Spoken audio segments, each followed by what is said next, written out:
Hello and welcome to another session in mathematics. In this session we'll be looking at integration, but before that let us take a review of our previous lesson. Welcome back. In today's lesson we'll be looking at rules of integration. Okay, so let us start with the first rule. In our last class, I told us that when we have the integral of x raised to power n dx, that is equal to x raised to power n plus 1 all over n plus 1, okay, plus c. C is a constant of integration, and we call this integral sign. So our n here is not equal to minus 1. Okay, just note that this is the first rule of integration. Then secondly, if we have k as a constant, then the integral of k f of x dx is equal to k the integral of f of x then dx. It simply means you should if you have a constant here, then separate the constant and multiply the integral sign with what? The constant. For instance, if we have a problem like the integral of 3x raised to power 5 dx, all we are asked to do here is to bring out our 3, which is the constant, and then we have the integral of x raised to power 5 dx. Okay, and then that will give us 3 times x raised to power 5 plus 1 all over 5 plus 1, then plus what? Plus c. So that will give us 3x raised to power 6 all over what? 6 plus c. 3 here will give us 2, 3 here will give us 1, then we'll have x raised to power 6 all over 2 plus what? C. And that's the answer. Okay, so that's the second law, or the second rule of integration. Let's go over to the third rule. The third rule of integration, if we have the integral of f of x plus or minus g of x dx, this is equal to the integral of f of x dx plus or minus the integral of g of x dx. Okay, this is sum and difference rule of integration, that is the addition and subtraction rule of differentiation. That is to say, if we have a problem like the integral of 4x raised to power 7 plus 2x raised to power 3 minus x raised to power 2 plus x minus 2 dx, all we are asked to do here is to separate each and every one of them, and there will give us the integral of 4x raised to power 7 dx plus the integral of 2x raised to power 3 dx minus the integral of x squared dx plus the integral of x and then dx minus the integral of 2 dx. Okay, and then that will give us 4 integral of x raised to power 7 dx plus 2 integral of x raised to power 3 dx minus x squared dx plus x dx, then minus 2 integral of dx. Okay, follow me. So let's go over to the next page. Okay, so for this, what do we have? We have 4 times x raised to power 7 plus 1 all over 7 plus 1, then plus the next one, that is this, 2 times x raised to power 3, 2 times x raised to power 3 plus 1 all over 3 plus 1. What's the next one? Minus, I have minus x squared plus 1 all over 2 plus 1. What's next? We have what?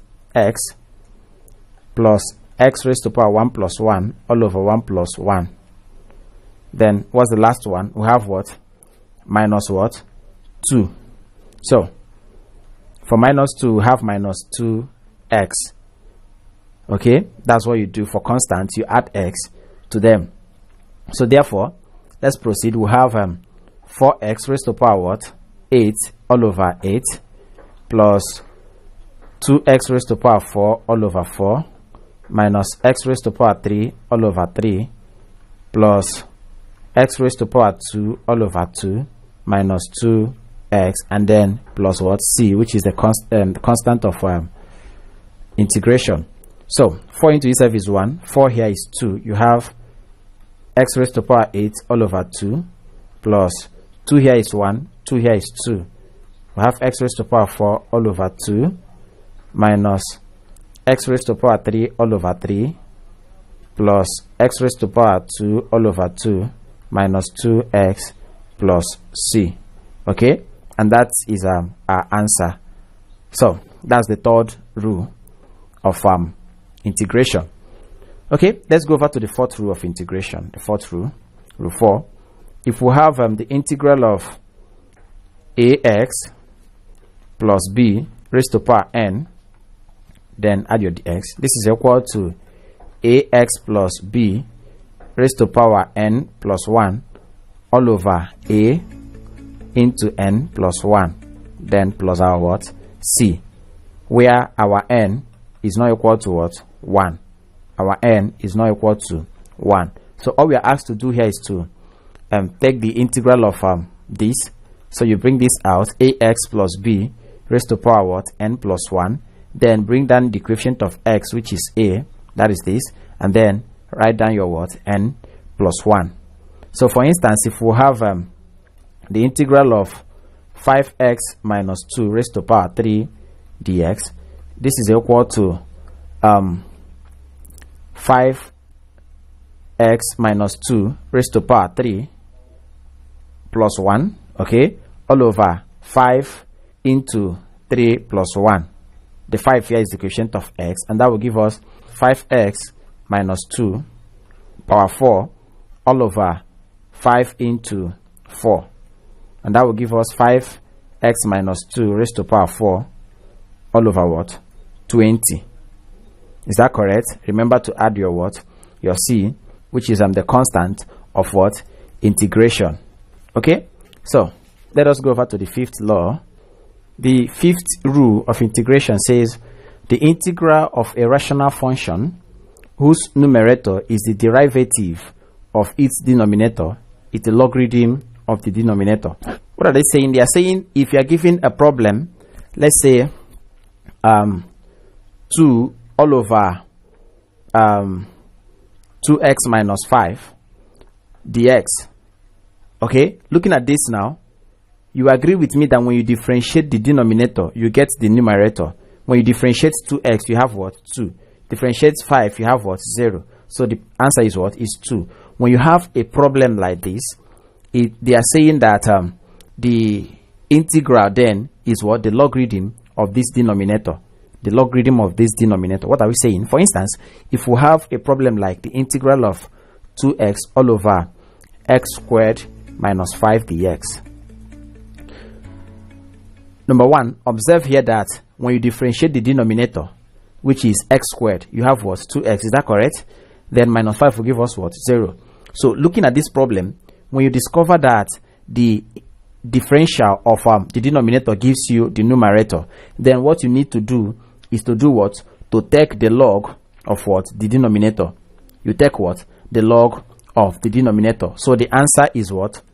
Log x squared minus 5. Okay, that's just the answer. Then you add your what? Plus c. Oh, that's very simple. For instance, again, if you are given the integral of let's say 3x squared plus 2 all over s cubed plus 2x, then dx. What do you need to do? You first of all look at the equation. When you differentiate the denominator, you get this numerator. So as such, it is very simple to solve. All you need to do is to do what? To take the log of the denominator, which is x cubed plus 2x. Then you put your what? You add your what? Your c. And that gives you what? Your answer. Okay? That is just that. Okay, so far we've been able to deal with 5 rules of integration. So we'll stop here. To refresh your memory on what we've done so far, kindly provide the answer to the following questions on the screen. Welcome back.